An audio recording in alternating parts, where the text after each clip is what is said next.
everyone, I am Shane, aka the Bearded One, and welcome to what is sure to be a very game-filled episode of the G.A.P, the Generic Anime Podcast. I'm your host for this week, and with me is my temporary co-host, Spencer. How are you doing today?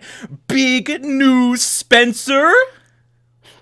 Big news! Yep. I'm broadcasting live from Canada's capital city of Ottawa. You can tell by his substantial increase in mic quality. Yeah, I don't sound like I'm underwater anymore. No, I should probably invest in a good mic. Yeah, it's quite a nice change, actually. Yeah, I know. I can't wait to hear this podcast and be like, man, you can actually understand what I'm saying. Yeah. And it doesn't sound like I'm speaking through a full glass of water. It doesn't sound like you're speaking from 50 yards away while also drowning.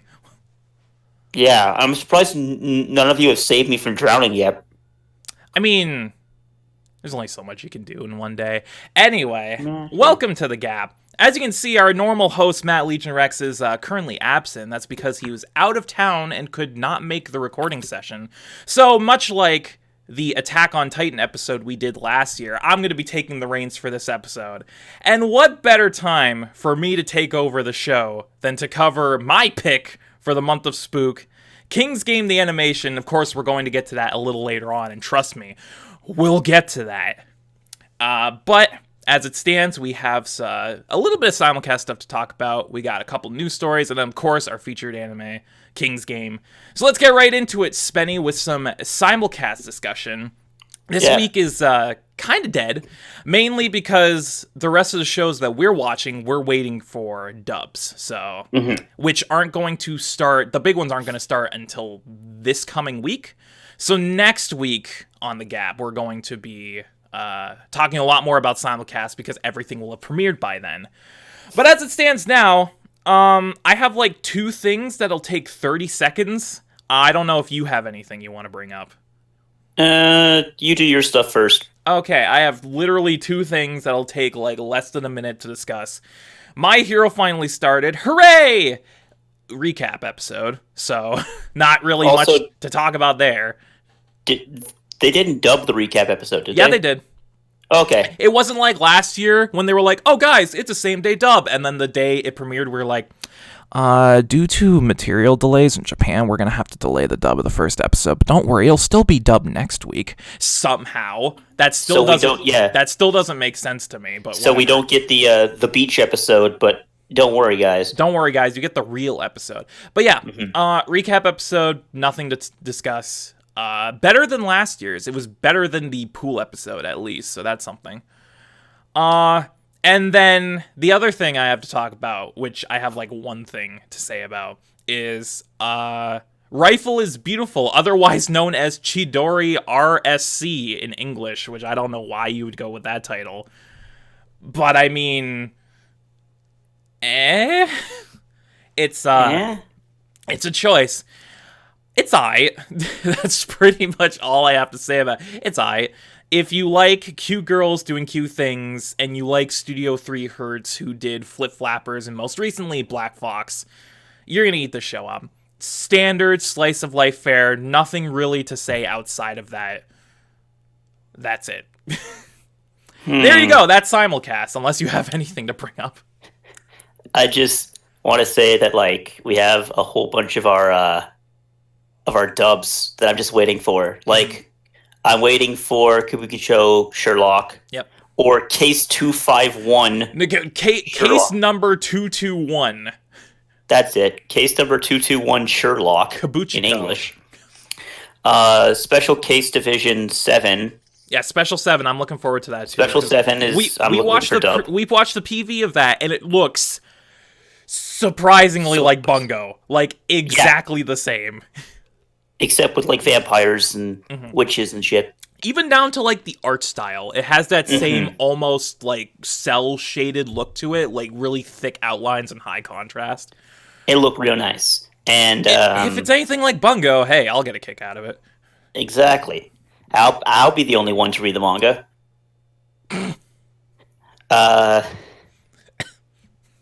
And last thing I want to bring up is...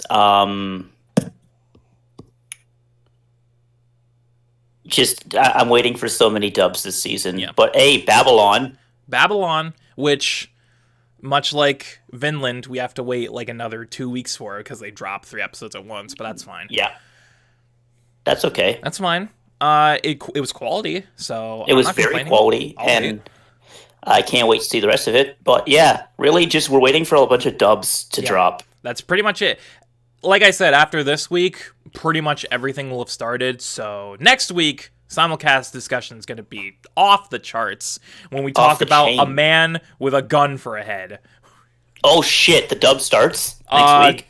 Like Thursday. I think the day before we record, it starts. So, fuck yeah! Get ready for that shit. Yeah. With that said, though, that's it for simulcast this week. Nothing really to talk about. So that means we can move right into the news, and much like simulcast, news is pretty dead. However, since I'm taking the reins this time instead of Matt, we're going to be doing news a little differently than we normally do on the Gab. We're going to be taking some inspiration from my show, Bearded Banter, and we have our super duper fancy news set up. For those of you who don't know what this is, if you don't follow Bearded Banter, when we cover news on that show, I switch over to this display capture so you can see all the articles we cover in real time as we talk about them. We don't usually do this on the Gap because Matt is usually taking the reins of the show, and I'm not in control of that. But since he's not here today, I figure we'd mix things up a little bit before Matt comes back next week. So, let's get into the news. Like we said, only 3 real things of merit. That's the thing about doing Month of Spook in October weekly. There's usually no news, so we're going to get through this pretty quickly. However, there are some substantial things in these stories that we can't talk about. Well, let's start with this one, which Spencer was surprised to hear about. I mentioned this to him right before we started. You're familiar with Saint Seiya, of course. Yes, I love Saint Seiya. And did you know, before I told you, that Netflix added the first third of the original Saint Seiya to Netflix? I did not. Yeah. This was I think it was listed somewhere before it happened, but for the most part, it was pretty much a shadow drop. But let's read this article from Anime News Network, of course. Netflix adds first 41 episodes of 1986 Saint Seiya anime with new English dub and subtitles. Toei Animation announced on Tuesday that Netflix has added the first 41 episodes of the 1986 Saint Seiya Knights of the Zodiac anime with a new English dub and English subtitles. The series is available for users in North America, New Zealand, and Australia. Very weird list of countries there, but I digress. Masami Kurumada serialized the original Saint Seiya manga in Shueisha's Weekly Shonen Jump magazine from 1986 to 1990. The manga has inspired a number of television, anime, original video, anime projects, anime films, and spin-off manga. Manga recently inspired a CG anime remake that debuted on Netflix this past July. Viz Media published the original manga in English under the title Saint Seiya Knights of the Zodiac. ADV Films, of course, ADV, released Toei's Animation's anime adaptation with an English dub under the title Knights of the Zodiac.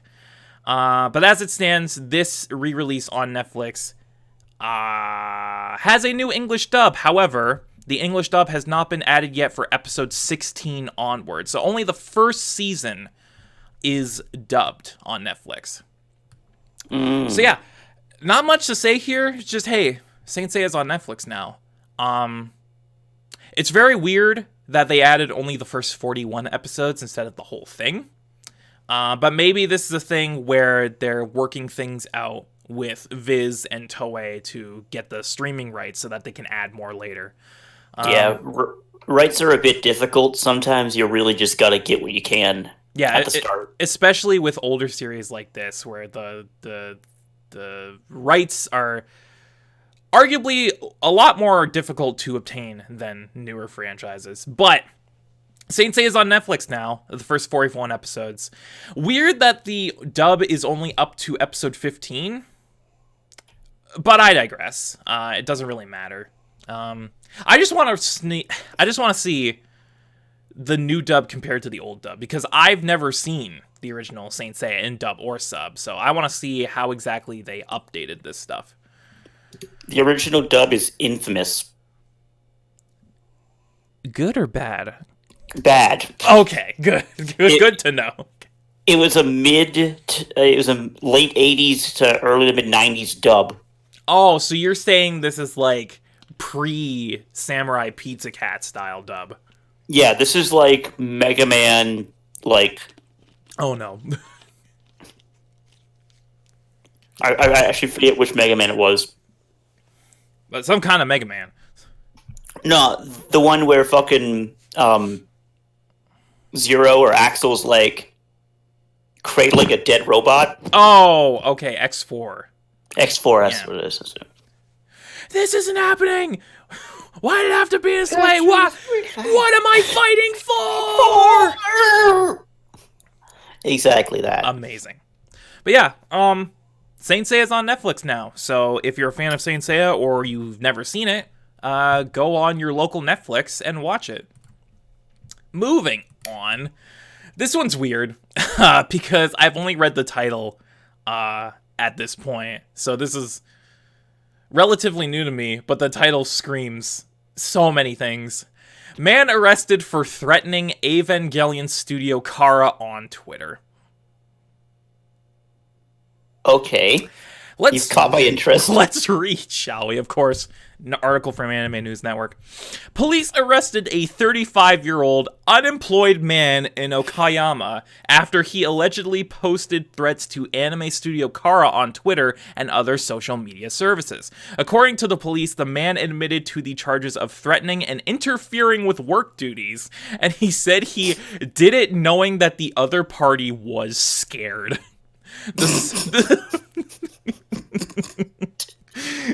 I know I've spooked them, so I'm gonna keep going. The suspect allegedly posted threats to Kara between July 7th and July 18th. The man's posts included death threats and references to the deadly fire at Kyoto Animation's first studio building on July 18th. Kara reported the posts to the police after the Kyoto Animation fire occurred. The man had allegedly been posting slanderous comments about Kara on social media for 3 years prior to the arrest. So this is a deep-seated grudge against Kara. Deep-seated and honestly quite impressive grudge. Yeah, like you just make a fucking anti-Kara stan account on Twitter and you run it for 3 years. That's impressive. 3 years. 3 years apparently not crossing that line. No, until just now.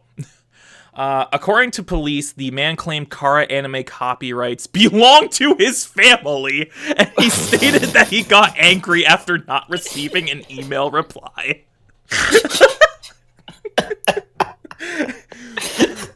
Stupid! Ava belongs to me. My dad works at Kara. This is...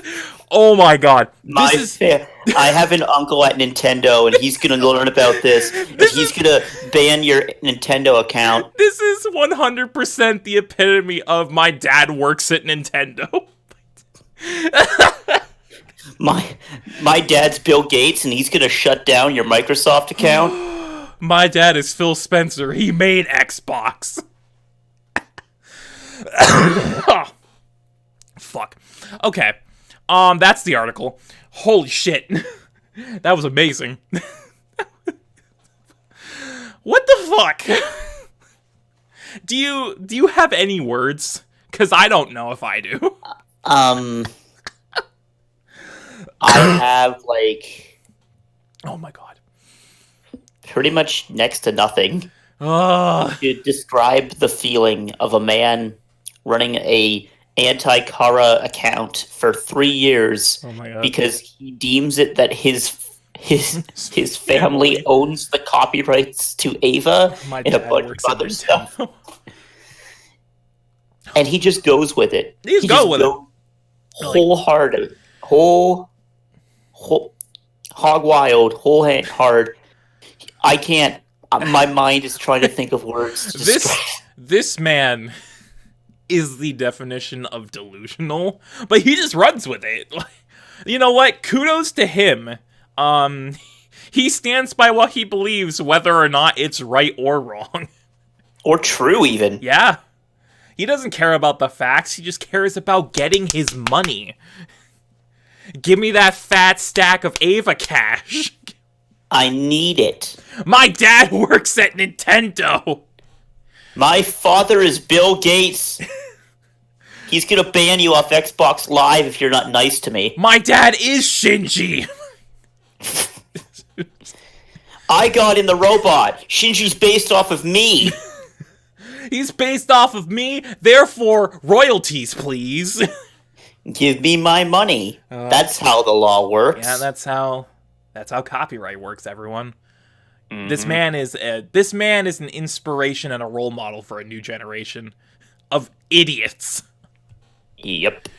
Let's move on before we lose our goddamn minds.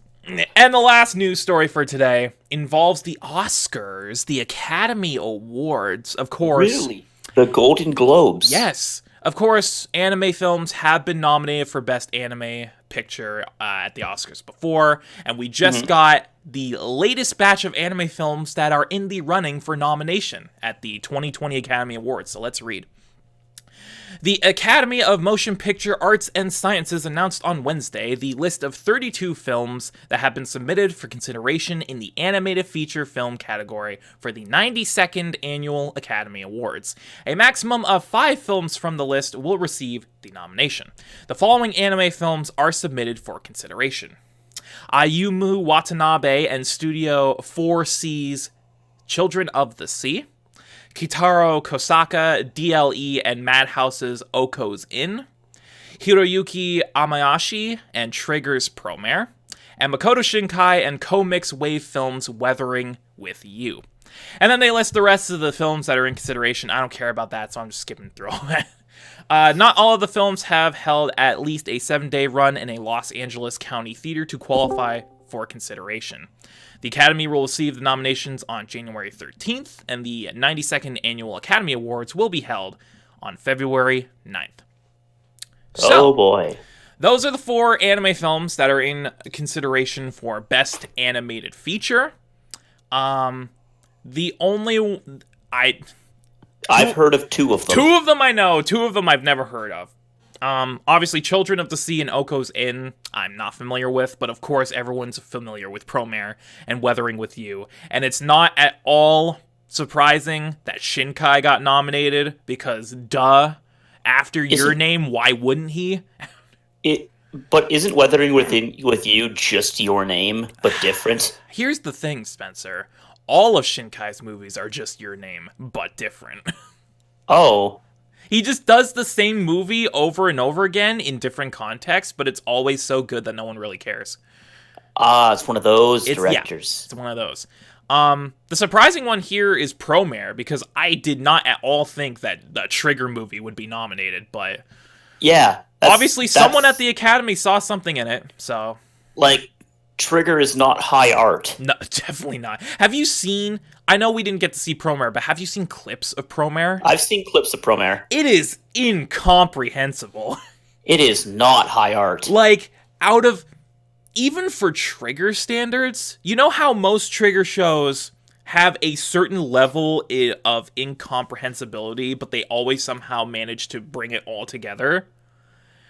Promare is just shapes and colors, and I have no idea what's happening, but at least it looks pretty. Fuck.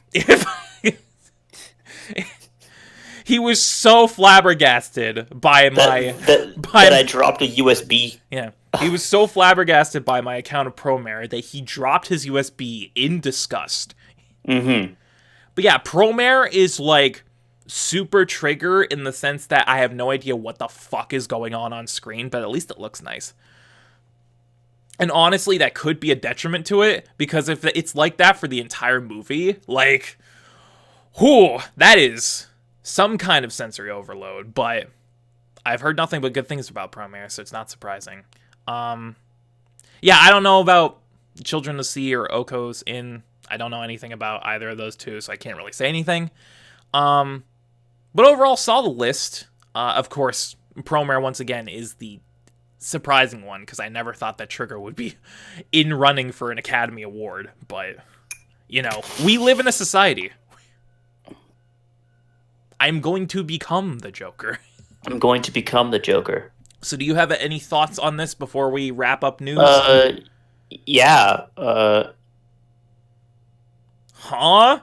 So, sorry, I'm talking to Yosh and fucking not Yosh, talking to Brunrit in side chat because he's pissed off for no reason.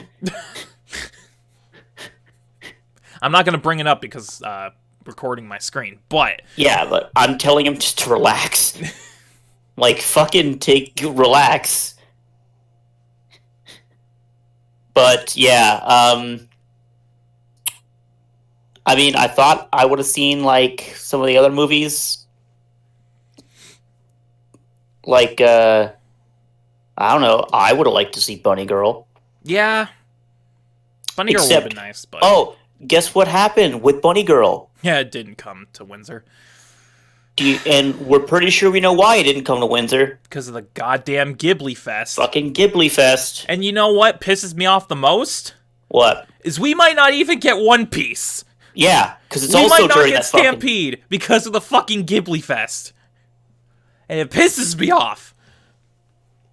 But whatever, I don't expect One Piece to be nominated for an Academy Award or anything. No, but it's just, it pisses me off when fucking real films like that we want to see are just completely shafted because it's not Ghibli. Make your statements wisely, my friend. Listen, I'm so pissed off when real films get overshadowed by this Ghibli garbage. Who even cares about Miyazaki? Which is why I said films that we want to see. Yeah. But if I just said real films instead of just Ghibli trash, Spirited Away, more like Spirited Garbage. Kiki's Delivery Service, more like Kiki's Shit Service. Fucking Howl's Moving Castle, more like Bowel's Moving Castle into the toilet. Am I right? Nice one. Princess Mononoke, more like Princess Thought. All right, we're done with news. We're done with news. So that's it for news. Again, not much this week, and I doubt there will be any next week because the weekly format in October kills the news for us. But with that said, we can wrap up news and get right into our featured anime. Picked by me, of course, for Month of Spoop. I don't even know where to start, but I can't even do the intro for the actual show because I'm just laughing at it. One second, I'll do it. I got it. Okay. So the anime that we're covering for this podcast is the 2017. I can't believe it's that fucking... It's that recent. It's that recent. It doesn't look like it's that recent. No, it doesn't. The 2017 anime by Studio 7, based off of a cell phone novel, King's Game: The Animation, written by written by Kenji Kanuta, directed by Tadayoshi Sanaski, and music by Naoyuki Osada from Studio 7. Ran from October 5th, 2017 to December 21st, 2017, at 12 episodes in length. You have a story dripping with intrigue, drama, romance, comedy, true love being thrust from people's grasps. True love. Shakespeare himself could not have written a better soliloquy, such as giving a man a haircut. No man could ever think of something as poignant as a condom full of semen glistening in the moonlight. And nobody could ever pick such a nice hat. That's such a nice hat. So you would have loved it. Like Spencer just said, today on The Gap, we're covering the 2017 horror anime series King's Game: The Animation, of course, based on the cell phone novel of the same name, directed by Tadayoshi Sasaki and written by Kenji Konuta. It ran for 12 episodes from October 5th, 2017 to December 21st, 2017 from Studio 7, and it is licensed by Funimation. In the links in the description, you can watch the show legally, both sub and dub, on either Crunchyroll or Funimation, respectively. King's Game, the animation, follows the story of... I even forgot his name for a second. King's Game follows the story of Nobuaki Kanazawa, a high school student who has transferred to a new school under mysterious circumstances. However, once he gets to his new school, he starts to warm up to the rest of his class, until one day, all of the students in his class start receiving mysterious texts from someone calling themselves the King, who texts them strange orders they need to follow, or else they will be punished. Of course, the rest of the class thinks it's some bullshit dumbass prank, even going so far as blaming Nobuaki for the prank. Of course, until people do not follow the King's orders and they start dropping like flies, dying in hilarious circumstances. And at that point, it is revealed that Nobuaki is in fact a survivor of a previous King's Game, hence why he moved schools, because his previous school was the host of the previous King's Game, where his entire class unfortunately died. Now it is up to Nobuaki with the rest of his class to figure out what exactly the King's Game is and find out the identity of the king in order to stop the game. Sorry, I just realized a fucking plot point that I completely forgot. Oh, don't worry. You can bring it up later. Don't worry about it. Fucking Christ, dude. This show. Okay, I'm just gonna go on record right now and say this show is absolute fucking garbage. This show is preposterously bad.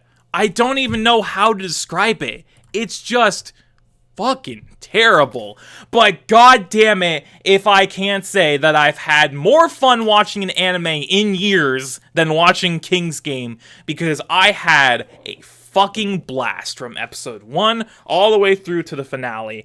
It is remarkably incompetent in every single way. Writing, directing, characterization, visualization, musical score, emotion, horror. It does nothing right, and all it manages to do is create honestly the best comedy ever written.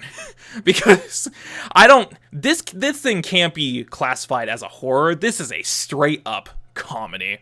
Spencer, what were your first impressions of King's Game the animation? So this was during yours and my 3-day binge of all 3 shows. Yep. This is what ended the binge. Yeah, this was after Lost Village. What a way to go out, right?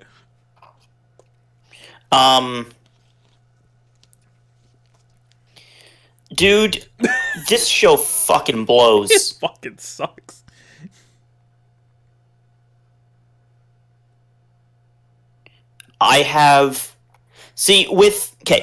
Let's go ahead. I'm going to do a 2-sentence breakdown of how this compares to all the other shows we've done so far. Another was competent and had some really nice direction. Mm-hmm. Great direction, in fact. Great direction. The Lost Village had 2 seconds of emotional depth, and that's it. You all know my opinion on that. Yeah. King's Game is the biggest dumpster fire I couldn't look away from since Taboo Tattoo. Honestly, I'm glad someone brought up the Taboo Tattoo comparison, because this is the closest we've gotten to Taboo Tattoo since we covered Taboo Tattoo. It is right up the same alley.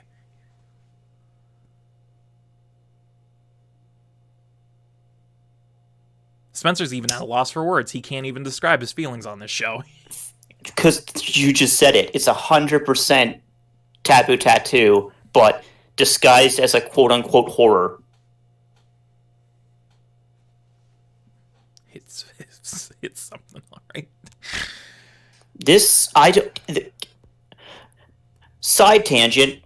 So Studio 7 makes hentai. Mm-hmm. They're a hentai studio. Yep. It shows. Yeah.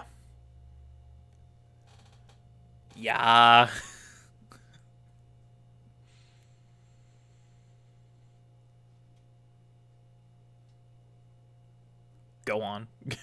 Oh, dude, that's it. Fucking. That's it. That's it. That's all. Now I'll know throughout the rest of this discussion if Spencer falls into a deep silence, he's just done talking, and we can move on. Done talk. I have nothing to talk about of this absolute garbage. Oh boy. So, my initial thoughts on King's Game. King's Game was a very infamous show for me because I first found out about this when Team 4-Star used to run Anime FMK on their 4-Star Bento channel when they used to do the weekly anime podcast about the seasonal shows that they were watching. And they were watching King's Game. And I heard through them all the insanity that ensued. And even though I knew it was nowhere near the definition of good, King's Game just stuck out in my mind as this anomaly of anime. Like, how could this possibly exist, I wondered. And as soon as I found out that we were doing bad horror for Month of Spoop this year, immediately I knew exactly what to go to. King's Game, the animation. And oh boy, it did not disappoint. King's Game. Is special. Oh my god. Like, I binged this in like a day, and I came back to you guys completely flabbergasted.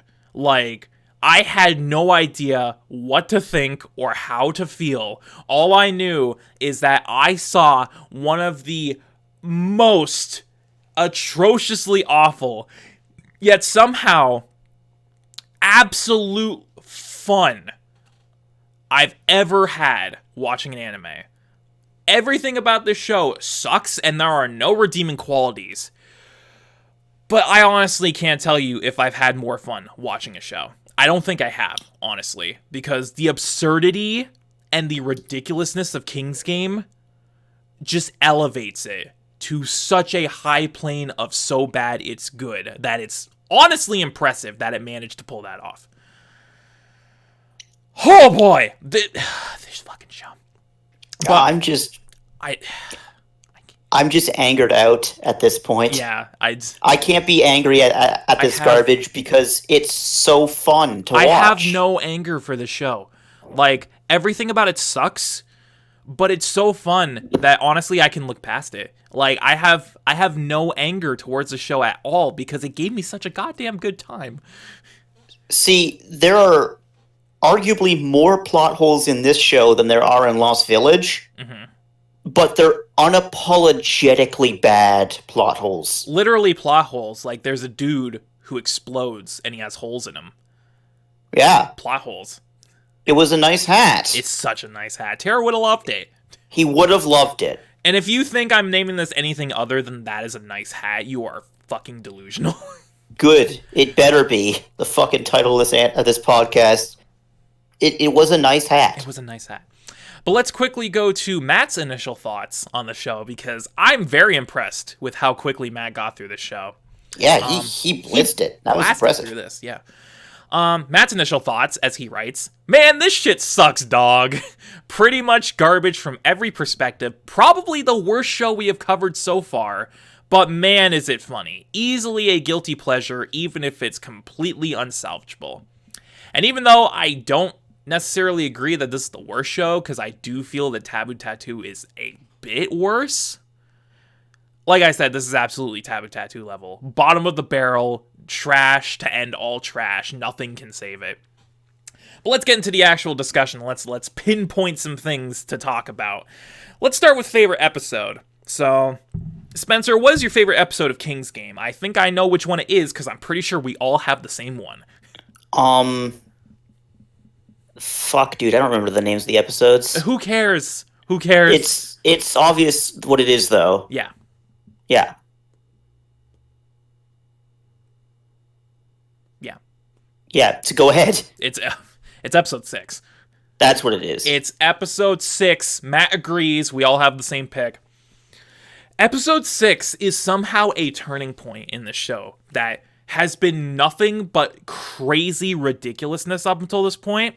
Episode 6 kicks it up another level, because the first half of the episode, fairly standard King's Game stuff. A lot of melodrama, a lot of people talking about things that don't really matter in the grand scheme of things. Once it hits that second half, though, it goes fucking insane. Balls to the walls, non-stop nutty bullshit. This is the episode, in context, that has Corkscrew Man, whose head spins around his shoulders and rockets off his body. Yep. This is the episode where Naoya becomes a torso because all of his limbs explode in different directions. Yep. And this is the episode that has flat out the funniest scene I think I've ever seen in an anime, where Rhea pulls out her laptop, starts tippy typing, damn near says, "I'm in," and explodes into flames, spontaneously combusts. But instead of being, a normal person and screaming, "Ah, I'm on fire!" she just casually, calmly continues typing, figures things out, and then jumps off the bridge and disintegrates into nothing. Can we talk, please? Because we talk so much about the fact that she just bursts into flames and has no reaction. Can we talk about the fact that when she jumps off the bridge, in the span of 2 seconds, she goes from a fully materialized human to a speck of dust in like milliseconds? Or the fact that her outer clothes burn off almost instantly, but her bra and panties completely fine. Yeah, completely fine, as is her skin. Hey, I need to monologue here. Let me monologue and drop some exposition, then we can continue. I need to explain to you what the King's Game is, because I've cracked the code. Also, this is you were 100% right. She was like 2 seconds away from going, "I'm in." Right? Like, the meme is a thing for a reason. I cracked the code. I'm in. But this is also the episode where we find out exactly what the King's Game is. Oh boy. And I couldn't give more credit to the show for somehow coming up with the most ridiculous, stupid, nonsensical explanation behind the entire point of the show. It's revealed in this episode that the King's Game is actually... I can't believe I'm about to say this. The King's Game is actually a virus that has been passed down through the generations, started 3 decades ago, that was spread via letter from the king, but then at some point in the future evolved into a mutated computer virus that can somehow infect biological beings via text message and force them to kill themselves through the power of suggestion. And it's not like the virus became hereditary and everyone just has it dormant in their bodies that's awakened when they get a text from the king. No, the text message literally is what infects them. It's what starts the whole thing. They get a text message on their phone from the king, and now they're just infected, and at that point, their entire existence is just to die, which we'll get to later. It's literally the epitome of opening up Twitter and having a tweet that tells you to kill yourself, pussy, and then you're just obligated to kill yourself, pussy. Yeah. You're just at that point they expect you to kill yourself. You don't have a choice. You will kill yourself, pussy. On fucking God, dude. I don't think I've ever gone from wait. Listen, okay, power of suggestion I can maybe understand, okay? I can maybe fucking throw out my expectations and my, fucking, what's it called in movies? What? When, like, something's crazy, but you just choose to believe it. Suspend your disbelief. Suspend my disbelief. Thank you. I was able to suspend my disbelief for the messages because it's like, oh, it could have been like a viral thing. There was something on the, and then it's like also text messages. It's just text messages now. The virus learned how to program. Okay. That's the thing that fucking kills me. is when they go back to the original King's game, it's implied that the letters they received were coded in some sort of, like, chemical or some sort of substance, like anthrax or something. Yeah. That infected the people. That makes sense.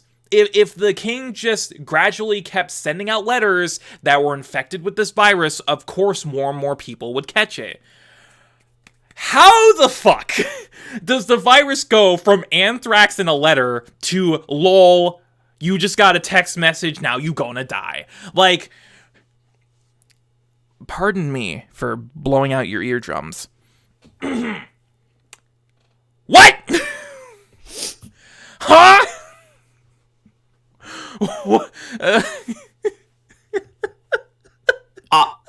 Apparently, okay. Here's my. Wait.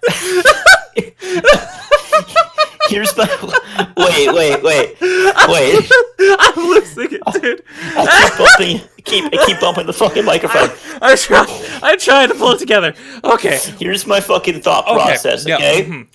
So, letters coded in some sort of virus. Yeah, like that makes sense. You slap some anthrax in a letter, okay, slap some people are gonna get sick. Slap some fentanyl and shit. Fucking... As time goes on, okay, the virus learns from its surroundings. And somebody that it infects is actually watching the movie Swordfish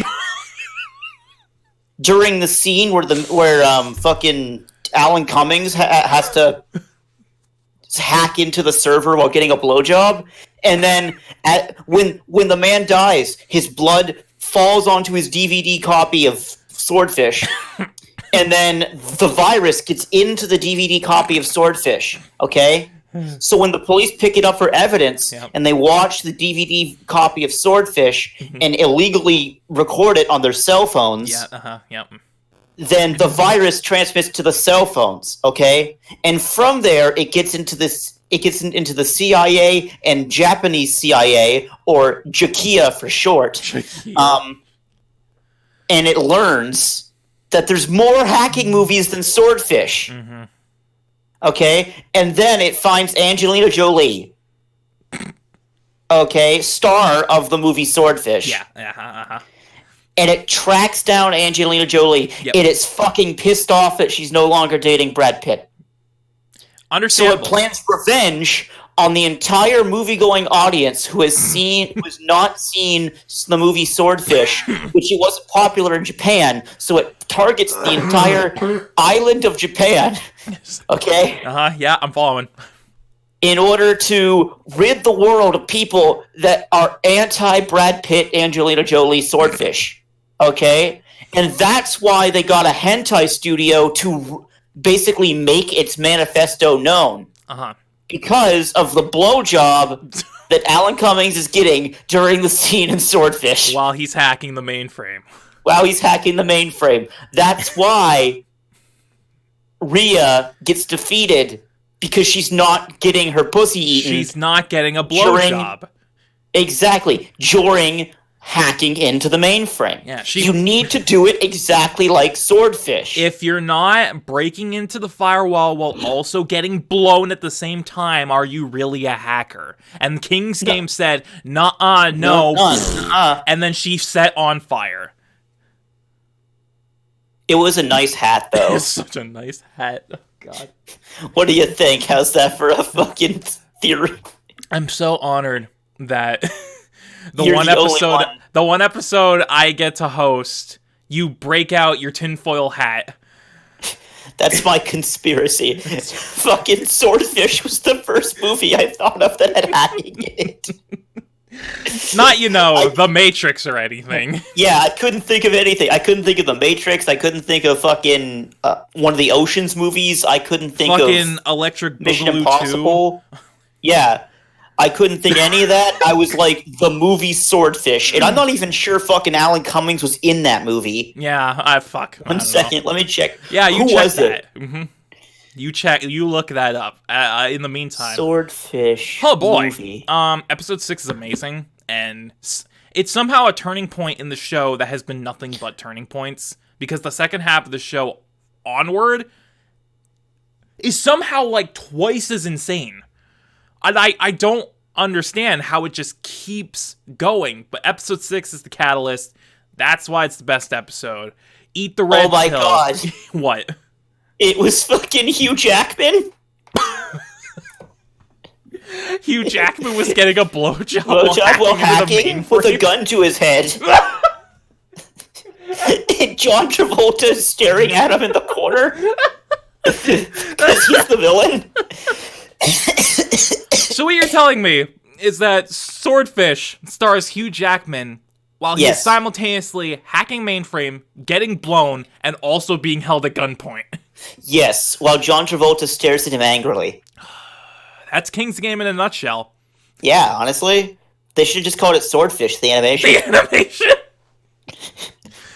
Let's move on before we lose our minds anymore, because we're going to lose it even more so. But, and of course, Matt agreed with us. He also listed his best episode as episode 6, as he writes, "None of the episodes are good, but this is the nuttiest and funniest, so it takes the cake. It has such wonderful moments like Naoya becoming a torso, people turning into piles of blood, Corkscrew Man, and of course, literally catching on fire due to a firewall."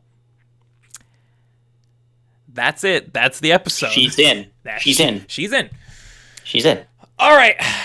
So let's move on to characters, because anime has characters, correct? Correct. And this show has some characters, I suppose. So let's try and figure out which one is the best out of these soggy, wet noodles. Spencer, who would you consider best character? I would consider best character the same character that you and probably Matt as well, maybe, picked as well, which is Teruaki. Yeah, it's Teruaki. Teruaki is a legitimate bro through the entire, 7 episodes he's in. Yep. And he, not only does he have Nobuaki's back the entire time, but he also is really intelligent and comes up with this brilliant plan to get rid of Natsuko. Natsuko, there we go. I think calling it brilliant is a bit much. He's not that intelligent.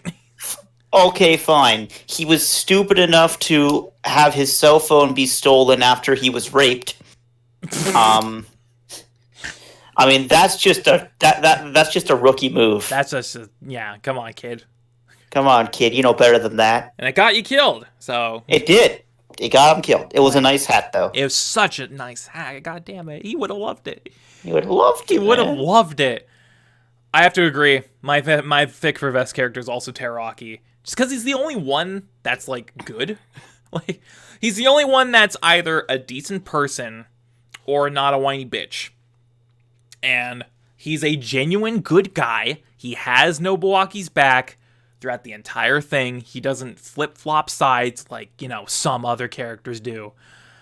He's always got his back. He tries to come up with a plan against Natsuko, which no one else even attempts to do. They just sit there and take it. Even though they're like, wow, this is terrible. You should stop that. They don't do a goddamn thing to try and stop it. Of course they wouldn't. And he's just generally, a nice guy. And of course, he got such a great hat. He also, side note, yes, he was gay. Yeah, 100%. Yeah. He was in love with Teruaki. As soon as he was in love with himself. No, sorry. The fucking the small kid. This is fucking Rio. Rio was in love with Teruaki. Yeah, Deku. Teruaki was in love with, Yeah. Cutting hair. Yeah. I was going to say, as soon as he pulled Nobuaki aside to give him a haircut, I'm like, okay, he wants in his pants. 100%. You wouldn't just give a bro a haircut if you didn't want a little bit of the Italian sausage on the side. Let's just be real. Dude, and it was a nice haircut. He's really good at cutting hair. His really dream good at is to be a stylist. But oopsie daisies. Psycho bitch stole his cell phone, blocked the king, and the king waited like 2 weeks to enact his revenge. Yeah, revenge. It's revenge. I don't know. It's fucking. He hate fucked Teruaki so hard his head fell off. Exactly. Put it on one of those slimy websites. Fucking phishing sites. Yeah. Oopsie daisies! My phone got stolen by the one person who's actively trying to kill everyone, and oh, what's that? If you block the king, you die? Well, fucking A, man. I'm not in control of who has my phone, except that's entirely my fucking job. Also, while we're at it, if it had been blocked since that point, how the fuck was he getting the messages? like, how did he know to meet up with these people and fucking create this plan if he was blocked and wasn't getting the messages from the king? What are those people seeing? Is she levitating? Is this phone levitating? Can it text the king itself? Like, I just realized that now. Yeah. Yeah, why is it still getting messages from the king if the number's blocked? Like, does the king have multiple active numbers that he can text people through? If so, then it shouldn't be an issue if you block one of the numbers. If that's the case, how would they know it's the king? If this fool, the king, has 70 alternative accounts, and you block one of them, he still has 69 numbers to text you from. Yeah. It shouldn't matter if you block one of them. How the fuck would if he has multiple numbers, how the fuck would they know that the other numbers are the king if... he has the one main number that he's known as the king. What the fuck are the rest of the numbers? Now, are they just unknown callers? Are they other chess pieces? If that's the case, there's no way they would have known that it would be the king unless he explicitly sends them orders. Or he explicitly says, "Hi, sorry, lost my phone, got a new number. Just letting you know that here's your order, and if you don't do this, I will kill you, okay? If you don't have sex with your best friend's girlfriend, you will die, and so will she." Yeah. But we can't do that. So have sex with your best friend's girlfriend. But we can't do that even though we're both literally about to die. We can't just bite the bullet and do it, which, hey-oh... Obviously premarital sex is worse than death. Was that the second fucking rape in the show? I don't know if I would go so far as that one, because at least that one was consensual. Against their wills, mind you, but it was still consensual. They agreed to it, even though they didn't want to do it. Fucking Natsuko straight up raped Teruaki, against his will. And then... sat on that dick and rode it all the way home. It happens, and then... Not the Teruaki one, the fucking... Chite, whatever her name was. Oh, Chimi. And then fucking... Nobuaki has the audacity to, be like, that was fucked up, I'm gonna go cry now. Yeah. Even though you forced them in that closet, bitch! He was the one who told them to do it. You have no right to be against it after the fact. You cannot. You were the one who said it. You were the one who you basically shoved his dick in her. Guys, I don't want either of you to die. I love you both more than anything. Here, slap your dick inside of her, Naoya, or else you will die. Do it, pussy. I don't want you to die. Do it. Fuck my girlfriend, Naoya. It was a nice hat. He inserted his letter opener. Exactly. He inserted his bishop into her night. Into her night. Into her gaping vagina. Ooh, whoa. We don't know if it was gaping, dude. We don't know if it was gaping. That's way too far. I mean... that is slander. I mean... We don't know if it was gaping. Chimi was pretty thick. She was, but gaping? Come on, man. Anyway, Matt also says that Teruaki is his best character, as he writes.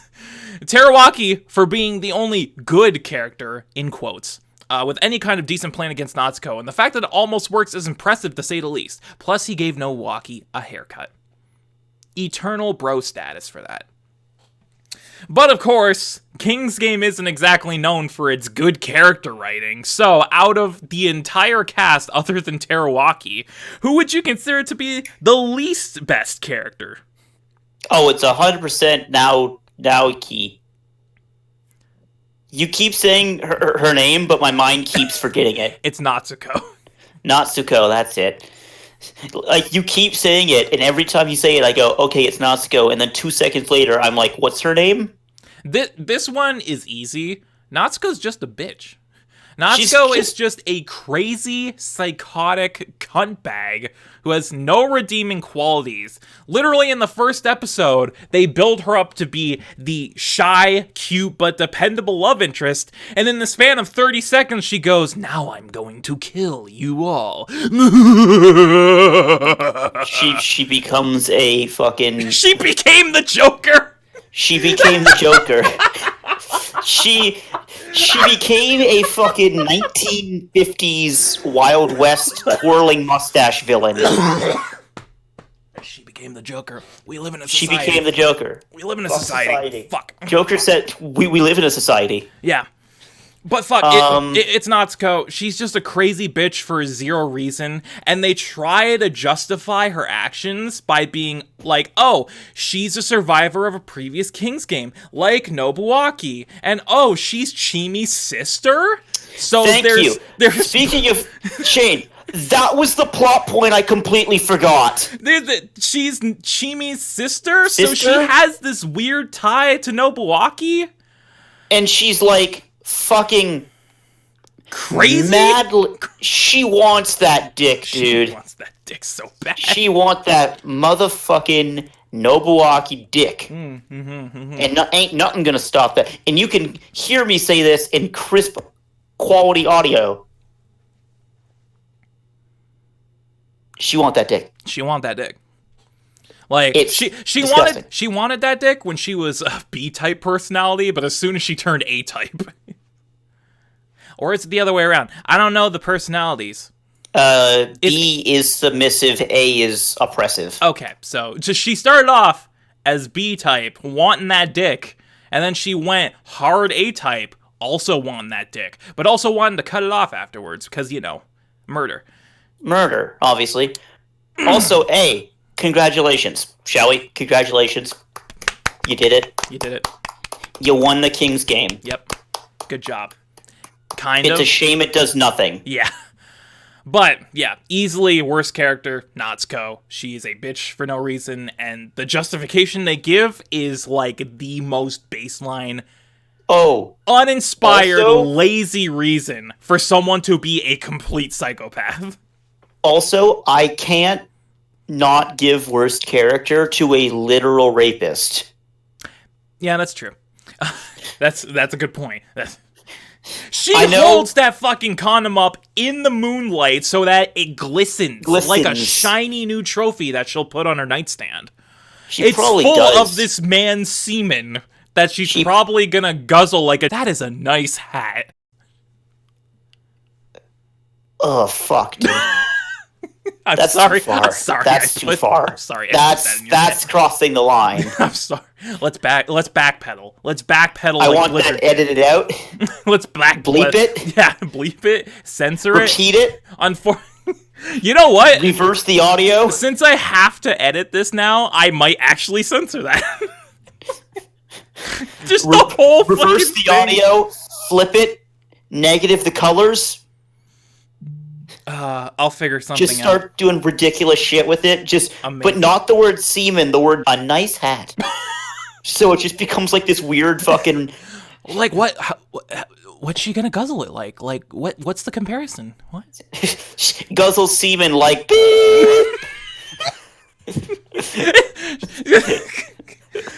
She's gonna guzzle that semen like, that is a nice hat. That is a nice hat. Isolate that audio, put that as a censor. Yeah, okay. She's gonna guzzle that semen like a nice hat. Like a nice hat that Tara would have loved. He would have loved it. Tara would have loved it. He would have loved it.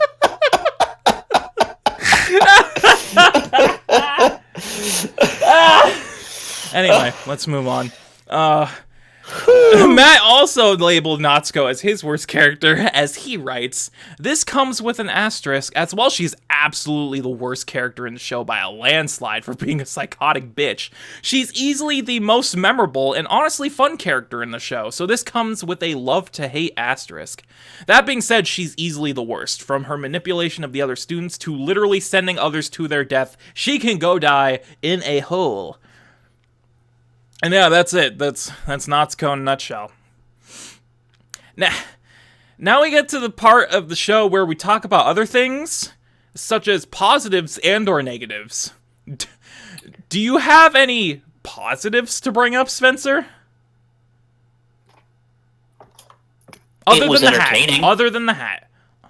It was entertaining. Yeah, I'll give it that. Some of the deaths were kind of interesting in a what the fuck, how kind of way. Yeah, I'll give you that. And they could have done more with the orders, aside from reusing a bunch of them, but there were a couple cool ones. Yeah. Like the whole roll a dice thing. Roll a dice. Marathon up this mountain. Yeah, marathon up this mountain. If you're behind, then you get fucking punished.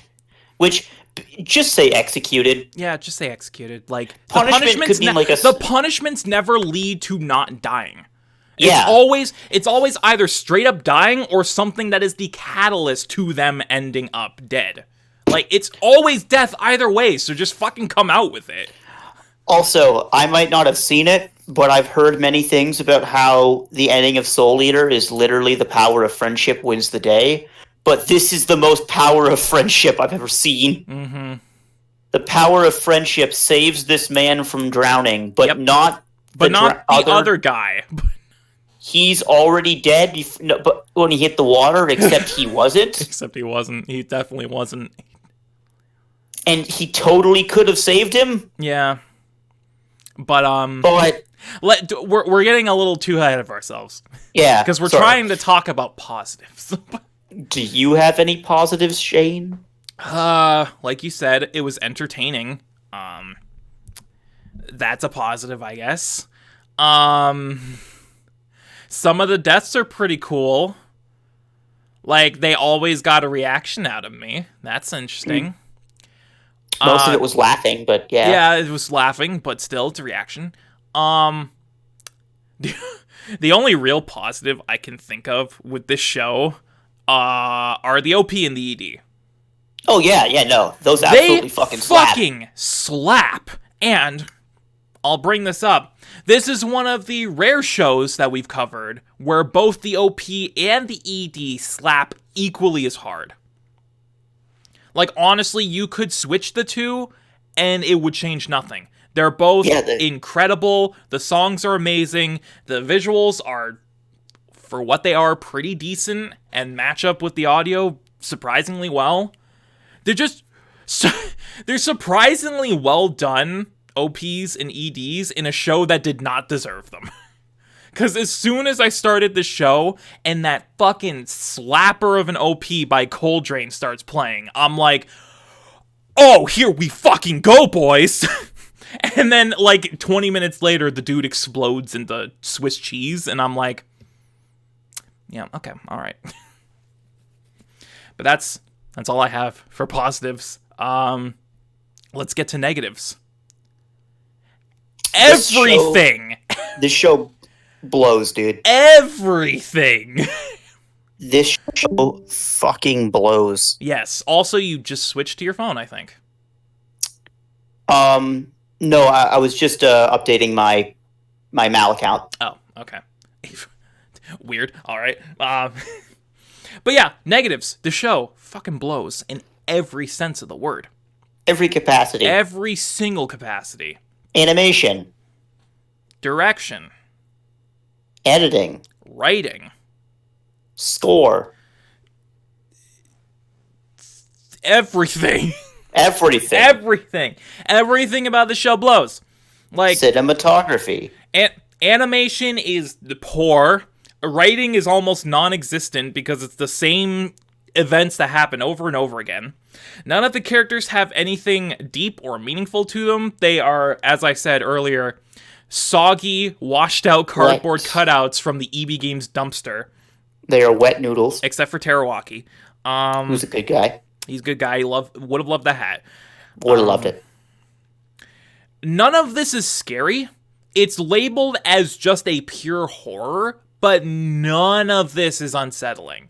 If you are in any way accustomed to gore in media, this show is a cakewalk. Like, sure, it's gory, but it's the level of gore. It's like the absurdist level of gore, where characters literally explode into fountains for no reason. So even if it was supposed to be scary, it's not, because I can't take a geyser of blood seriously. It's just a fucking hilarious visual. And see, me and Shane, we're not big on horror movies. Not really. Not really. Not. This is not scary. No. In the slightest. At all. I honestly think that Lost Village had more horror to it. I mean, Another had the most horror. Well, yeah. But Another was genuinely frightening in certain aspects. You know, the further we get through Month of Spoop and the more I go back and think about it, man, we definitely should not have covered Another. No. It was actually a decent show. It was a good horror anime. And then we got Lost Village and we're like, okay, this is what we're looking for. This is trash.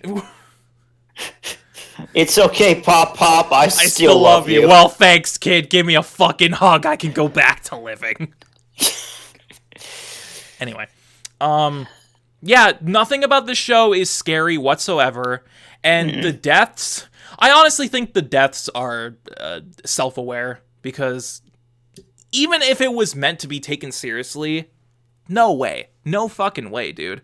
When people explode into geysers of blood, when heads literally roll off of shoulders, when Naoya turns into a torso because all of his limbs explode off his body in different directions. When Rio gets hit by a fucking sledgehammer or something? I don't know, man. I'm gonna look it up. It was last episode, but like fucking Natsuko. There we go. Your brain is literally trying to block it out. My brain is trying to forget this show, like retroactively deleting it. Yeah. Like, I'm gonna wake up one day, go on my MAO, and go, wait, I watched King's Game? Right? But fucking Rhea spontaneously combusting to no effect until, like, the last 3 milliseconds. Natsuko, at the end, when they get the order to kill everyone... She fucking pulls a chainsaw out of her ass, Joestar style, and it's just like, hey guys, we can use this to make the human doll. Cut off your limbs for my amusement. She pulls out a fucking whole-ass chainsaw, and Rio is like, yeah, you know what? We gotta do it anyway, so might as well. Ah! And then he stops, and he's like, this is a dumb idea. So he tries to attack Natsuko, and she's like, LOL, psych, ka-clunk. His head flies off. Fucking pops him on the head with a boulder. Yeah, that's what it was. And then fucking she goes, I'm gonna get you, Nobuaki, and love interest for the last 3 episodes. Ring, ding, ding, ding, ding, ding, ding, ding, ding, ding, ding. And then she goes for a nice wide swipe and goes, wait a second. You have a chainsaw as well? Wait, what? And then... Wait, huh? What? Were there 2 chainsaws? Were there? I don't fucking know. 1 second. Were there 2 chainsaws? I swear to God, there were 2 chainsaws. I distinctly remember 2 chainsaws. I think, if I remember it correctly, don't take my account as fact, because clearly we have no idea what the fuck we're talking about at this point. The show's corrupted us. I'm pretty sure that she tries to attack Nobuaki, but he turns it back on her. You know what, I need to look this up too, just for, like, personal gratification. Oh, wait, no, sorry. Ryo just fucking dies. Yeah, he just cuts his leg off and bleeds out. And dies. Yeah. Okay, awesome. Oh, amazing. And then Aya tries to strangle Natsuko, but Natsuko just cuts her body off with her chain. With only Nobuaki, Riona, and Natsuko remaining, they finally calm down to brainstorm. They combine the one-letter is in fact an apocalyptic virus type of game that will never end unless every player dies. If there's a survivor, the virus is carried on by them and the game will continue until all of humanity is destroyed. We punish. Natsuko tries to kill Nobuaki by strangling him, but then Riona attacks her with the chainsaw. When Natsuko's seemingly dead, Riona begins declaring her love for Nobuaki, but using her last breath, Natsuko kills Nobuaki with the chainsaw, claiming she loved him first, and refusing to let Riona take him. In the afterlife, Nobuaki is reunited with Chiemi and his other dead friends, who had waited for him like good friends. That's actually written. That's actually written on the Wikipedia. As the only survivor, Riona drags Nobuaki's corpse to the beach and commits suicide by drowning herself. However, in the epilogue, somewhere in Japan, a random student gets a text from the king saying the king's game has begun once again. So yeah, we've talked a lot about how the show is terrible in every sense of the word, but that's the thing I want to end the discussion on, is the ending. Because... They have the audacity to explain that if somebody survives the king's game, then it'll continue. And then nobody survives this king's game. And the king goes, lol, it's continuing anyway. Hey, random student in Tokyo, follow my orders. And then he immediately explodes. Yeah. Like, there's the scene in the epilogue where the kid gets the text from the king, and he's like, what the fuck is this? And he literally does nothing. And the screen is splattered with blood. It's like, what the fuck was the order?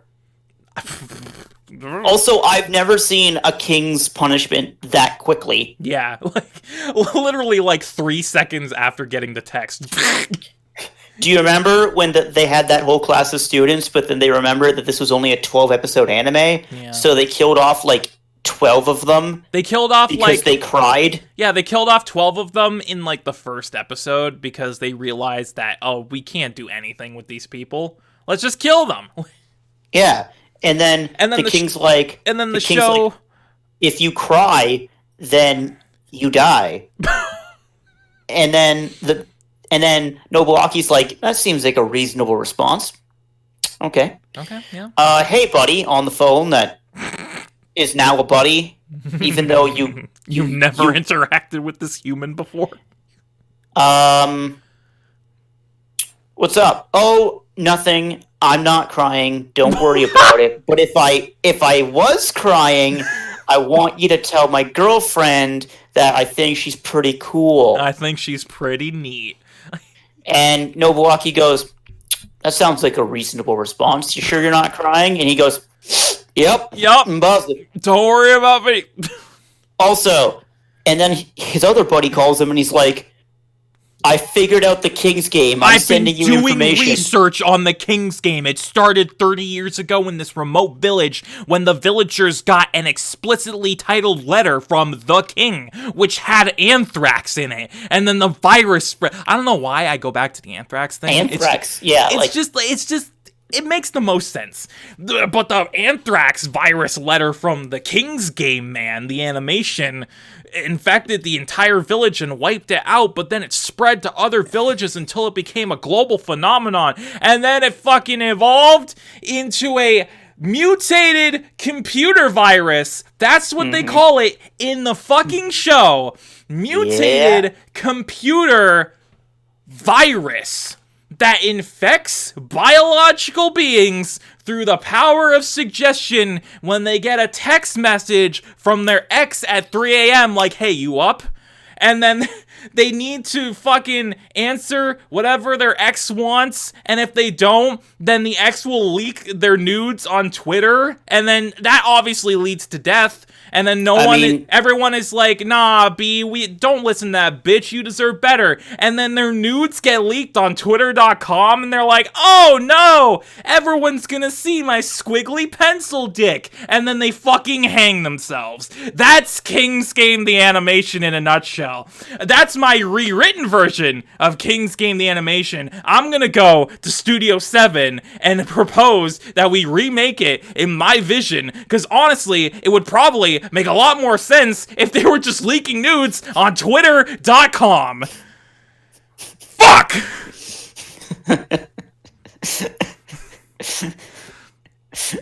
I know exactly what you meant by blackout. That just happened.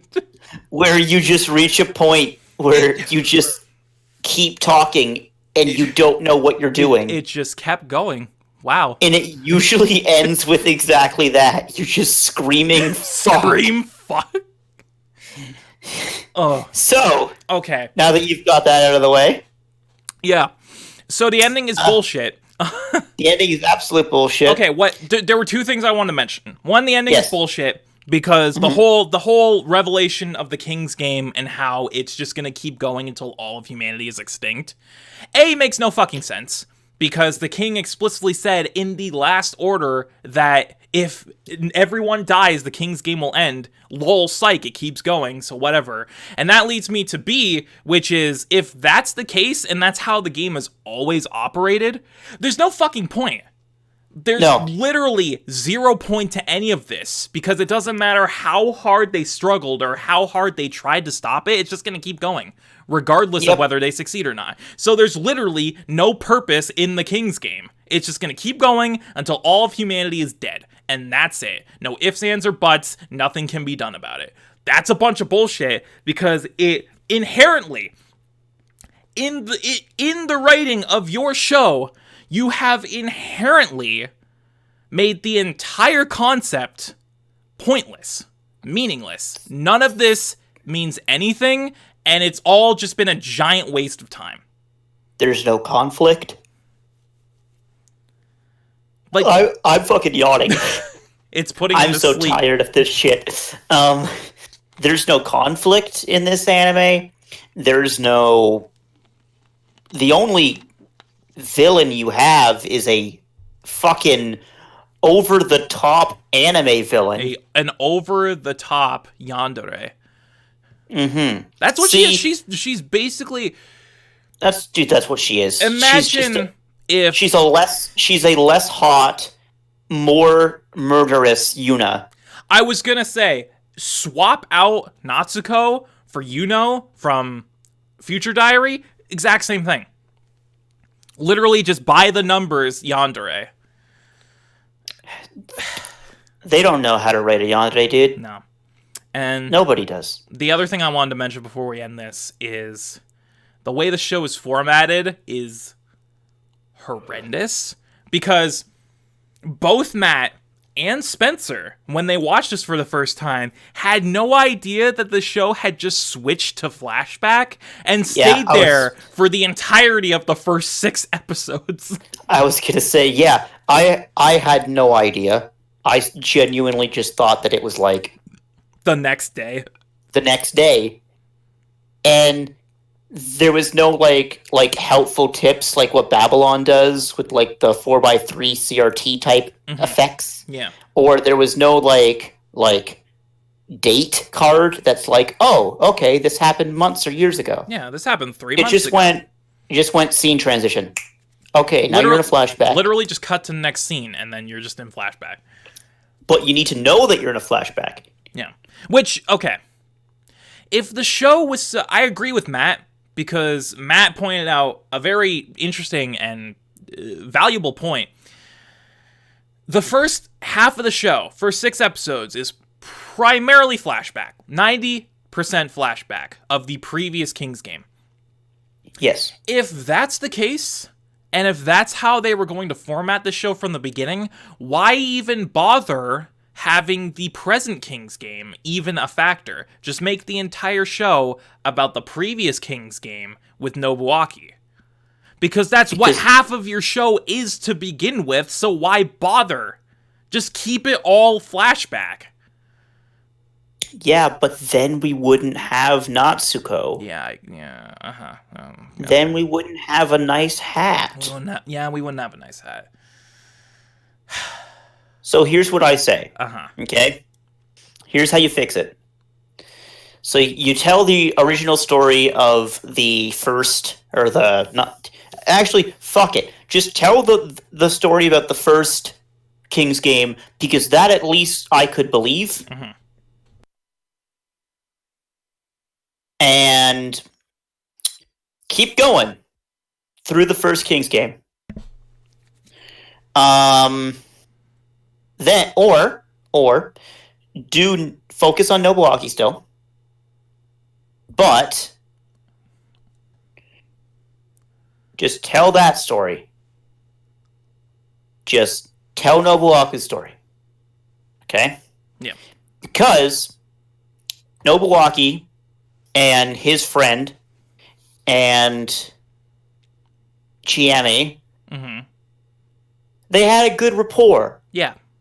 They were one-dimensional, or at least 1.5-dimensional. But they were good enough characters. You could root for them. They were something. I knew partly why they were doing the things they were doing. However, what this show decided to do was give us one episode in the present, randomly switch to the past at a time that made no sense and genuinely felt like you were cutting to the next day. Go through about 4 or 5 episodes, but 5 episodes after that, of that type of King's game. And then randomly switch to the second half of the first episode, and then tell that story again. All the while, you have multiple characters flip their entire personification, their entire characterization. Yeah. You have one character, seems like a nice girl, until the man admits that he likes her, and then she threatens to kill them both. Yes. Don't worry, that doesn't matter, Shane. They're dead anyways. Yeah, they're dead anyways, so who cares? Moving on. Yep. Then I feel for we have a plan to take out the main villain. Villain. All we need to do is make sure that the most flip-floppy bitch isn't talked into being fucking given up her fingers for Psycho Cunt. Oh yeah, Aimi. I remember Aimi.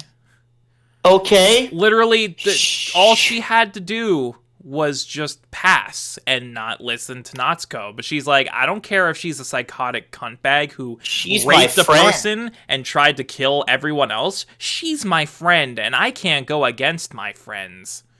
You are as much a villain as she is, you dumb cunt. Okay? But you know what? We move on. You know, Rio's buying Teru a really nice hat. Super nice hat. And we at least nobody died. Oh, wait a second. The king holds a super grudge and has just now decided to kill Teru. Can we please talk about the fact that when the king kills Teru, his head literally just falls off? Clean off. Clean off his shoulders. Yep. Just... Okay, that's understandable. Yeah. Mm-hmm. But hey, now that that's done, I need you guys to get to this summit of this mountain. Okay? Yeah. Don't worry. Everybody else, once every hour, is going to die. They'll be punished if they're behind. Don't worry. Don't go crazy, guys. Work together. But one person's going to die. That makes sense. Yeah. That's a reasonable order to give people. You know, fall behind. Don't fall behind. Awesome. Hey, person who got pushed down some stairs. You're fine, right? You can walk. You can walk. Get up, you sack of shit. We need to go. Oh no, he fell into the ocean. Fuck. Oh, well, I guess I gotta go after him. We don't leave anyone behind, am I right? Not on Team Nobuaki. Splash. Ooh, oopsie doopsie, I'm drowning. How? I don't know. But you are, so don't worry about it, Nobuaki. You just Oopsie daisies, I guess I'm drowning now. And it's like, you can't save him. So, he's drowned. You're in the process of drowning. Oh, what's this? Wait, is that my dead friends? Is that Teruwaki? Is he smiling down at me, offering his hand in friendship? From the gates of heaven? Oh, is that my dead girlfriend? Is that my dead best friend, aka Torso Man? I shouldn't drown. That sounds like a good idea.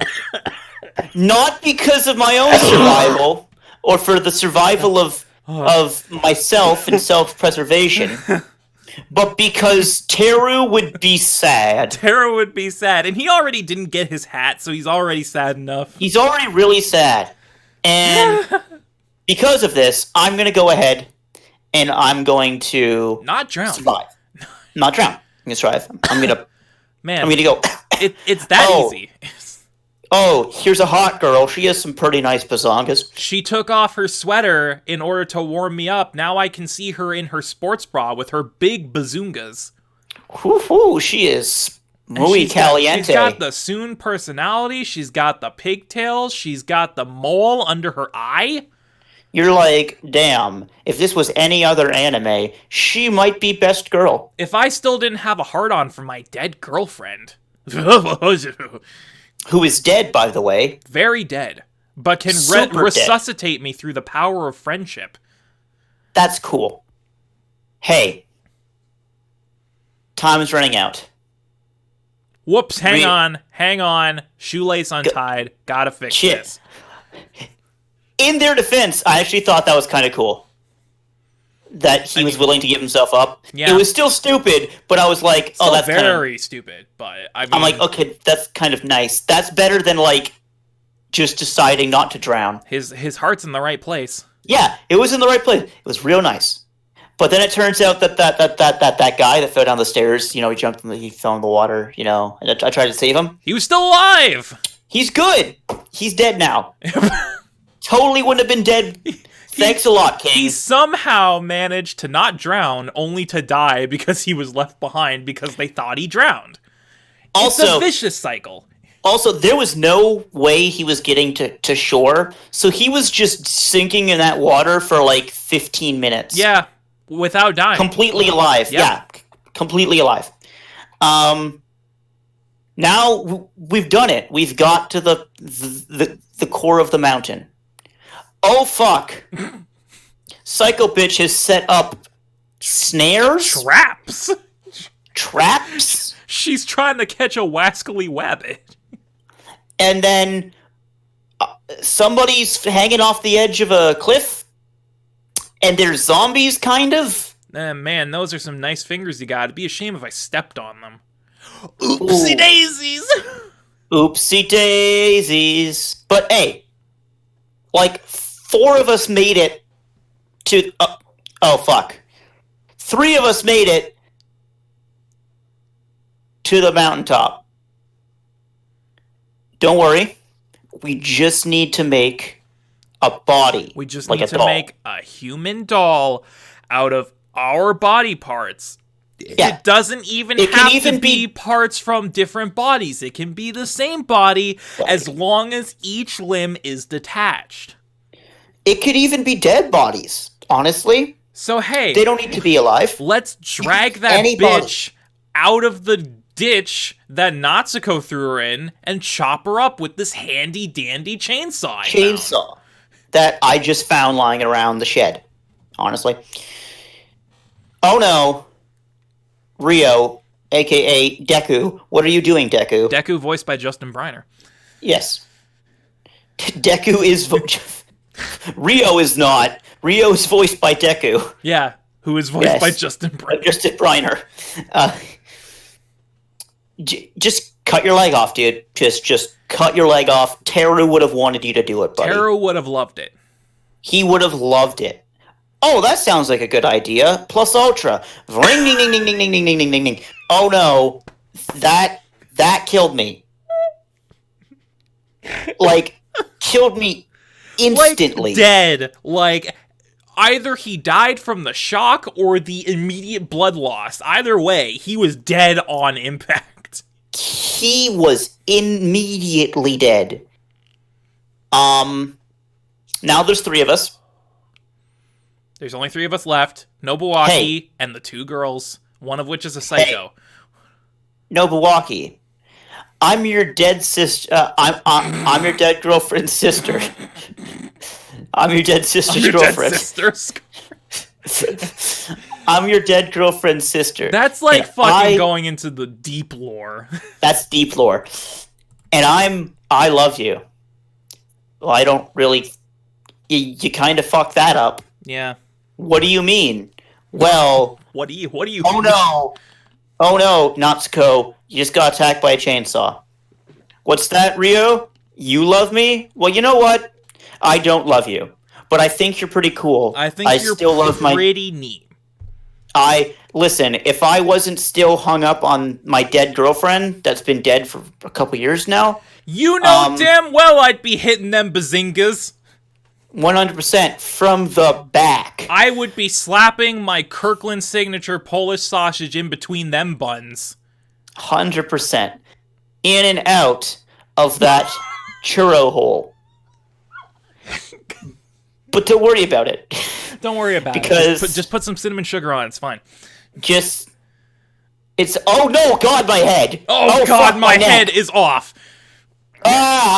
It turns out that crazy psycho chick who was just impaled in the spine with a chainsaw is still alive and somehow pulled the chainsaw out of her own back and attacked Nobuaki by clotheslining him with the chainsaw.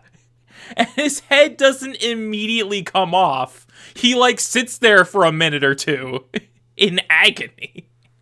It's like it's like in a fucking samurai movie where they do, the quick draw and then it just pauses. Yeah. His head doesn't even come off, actually. She doesn't even chop his head off. She just, gouges his throat out with the chainsaw, which is infinitely worse. Hey, but don't worry, because as we've learned, if all of us die, the King's Game's over. End. That's really good. We can do some good. We can end this. Wait, sorry. I'm getting word from the producer right now. 1 second. Let me just.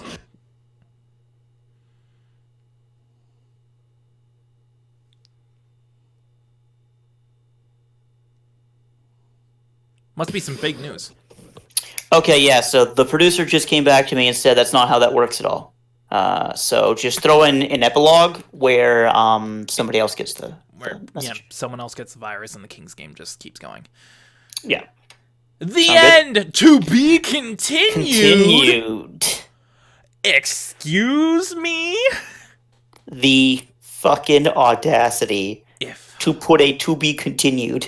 If they ever, and I mean ever, it doesn't matter when, it could be 10 years from now, if they make another season of this show, you know damn well I am watching it week to week. Oh, 100%. We are watching it together. 7 trillion %. Because 10 billion % likely. There is no way, Senku, that I could not, against my greater judgment, not watch New King's Game every week, if that is a thing that happens. It doesn't matter when. It could be when I'm on my deathbed. If the last thing that happens in my life before I die is a new episode of King's Game airs, I can die happy. Mm-hmm. But that's King's Game. And let's get to some brief final score. Let's get to some brief negatives from Matt first before we get to final scores. Negatives, as he lists. Animation is horseshit. It's stilted, slow, and lacks emotions and changes models every goddamn frame. Characters seem to change personalities every single scene, and the show's structure is completely fucked with a flashback arc that interprets the main story and takes up the majority of the first half. The gore is bad too. It looks like smeared barbecue sauce. And as a connoisseur of fine barbecue sauce, this is like that bargain bin shit you get at the superstore. I read that and I lost it. When he sent me his notes last night, I fucking lost it at the barbecue sauce. Because he's 100% right about that. Every single instance of gore just looks like they took that fucking Casey Masterpiece barbecue sauce that's like $1 a bottle and just sprayed it all over the frame. It's disgusting. So I think we've beaten this dead horse long enough. Final score time. Spencer, what do you give the masterpiece that is King's Game, the animation? As an anime, I give it a 2 out of 10. As an entertainment value, I give it infinite out of 10. Yeah. Yeah. Yeah. Yeah. Yeah. I agree. As a show that is being judged critically on this podcast, I can't give it higher than a 2. Because like I said when we started, this is as close to Taboo Tattoo that we have gotten in the years since we've covered Taboo Tattoo. It is better than Taboo Tattoo. Only slightly. Only because I didn't see any models sliding. Yeah. But, and there was no Dean Morgan, unfortunately. There was no Dean Morgan or Dean Carter, whatever the fuck his name is. And it didn't end in a kaiju fight, unfortunately. But unfortunately. As a product, as a show that I watch for the pure entertainment value, this gets my Bearded One seal of approval score of goddamn fucking incredible out of 10. Because I have never in my goddamn life, I swear to God, I know. I'm gonna let you finish, but I saw it. King's Game is so good, I want to avoid taxes. That's my final score of King's Game. Tax evasion out of 10. Tax evasion out of 10. It gets a 2 as a show, but as an entertainment value, it gets tax evasion out of 10. I would break the law for this show. Yes. Matt's final thoughts on King's Game. Why? That's literally all he put. Why? It's like, you know what, Matt? You're right. Yeah, you're right. And he gave it the lowest score that he's ever given a show on this podcast. The coveted 1 out of 10. Damn. This is the first show that Matt has given a singular 1. And honestly, he right? Yeah, no, it deserves it. I don't think I can go as low because I do think that Taboo Tattoo is a bit worse. But, listen, respect. If Teru didn't have such a nice hat... Yeah, 1 out of 10. 1 out of 10. But because he had the nice hat. Yeah. The hat immediately bumps it up a point. The show is a 1, but the hat brings it up to a 2. And with that said, we can wrap up our discussion on King's Game. The insanity that ensued on this podcast today is nothing short of incredible. And I don't understand how we keep doing it. Like, the entire month of Spook has just been a pure escalation in insanity. And honestly, I think we're going to reach our peak next week. Which, speaking of, we can wrap things up here. Thank you very much for watching this episode of The G.A.P, the generic anime podcast. If you like what you've seen, you want to see more, you can subscribe to us on YouTube, The G.A.P Podcast, as well as follow us on Twitter at The G.A.P Podcast, where we post all of the latest episodes and updates regarding the show. I have been your host for this episode, Shane, aka The Bearded One. You can find me on Twitter at BeardedGamingN, where I post a bunch of bullshit involving anime, movies, games, etc., as well as subscribe to my YouTube channel, The Bearded Gaming Network, where I post a bunch of other gaming-related bullshit, including Let's Plays, unboxings, podcasts, live streams, etc. With me is my co-host for the day, Spencer. You can follow him on Twitter at Beery Burton with 2 E's. 2 E's. Where he just primarily retweets things and also cosplayer photos. So if you like that stuff, you can go check him out on Twitter. Sometimes I make real good tweets about my father being killed by an orange tree. About the statement, the state of capitalism. Yes. And with that said, we can wrap things up. So thank you very much for watching, and we will see you next week for the finale of the month of Spook, where we cover Matt's pick, which is the infamous 2000 horror anime Ghost Stories, which I've already watched half of it. Fuck. Oh boy. Oh boy. Ooh. But yeah, tune in next week for the finale of this year's month of Spoop, where we cover Matt's pick, Ghost Stories. And until then, we will see you next week. So keep on animeing. It's obvious I don't host this show because I don't know how to end it. Big news! All right, we'll see you next week.